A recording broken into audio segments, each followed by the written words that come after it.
കൊണ്ടു നടക്കുമല്ലേ അപ്പൊ ഞങ്ങളുടെ ഇതിനകത്ത് എന്ത് തിരക്കാണ്. ചേട്ടൻ അവിടെ നിന്ന് നമ്മളെങ്ങനെ കേറാ? മനുഷ്യന് കാലെടുത്ത് കുത്താൻ നിവൃത്തിയില്ലാത്ത വിധത്തിലാണല്ലോ ഈ സ്വാമി ഇവിടെ ഗ്രില്ല് വരച്ച് വെച്ചിരിക്കുന്നത്.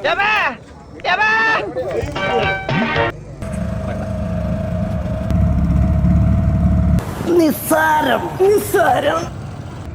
ചിന്ന ഷോൾഡർ ഡൗൺ, ചിൻ ഡൗൺ. പൊങ്ങണില്ലാന്നുള്ളതിന് വിളിച്ചു പറയണ്ട. ഇവരൊന്നും കേട്ടെന്താ വിചാരിക്കുക? ഈ പണ്ടാറിനകത്തിരി നല്ല ചൂടുണ്ടല്ലേ?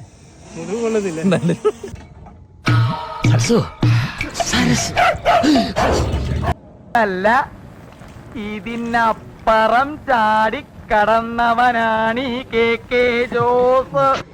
മേക്കപ്പ് കൂടുതലാണ് ചേട്ടാ. മേക്കപ്പ് കുറച്ച് കുറവാണെങ്കിലേ ഉള്ളൂ.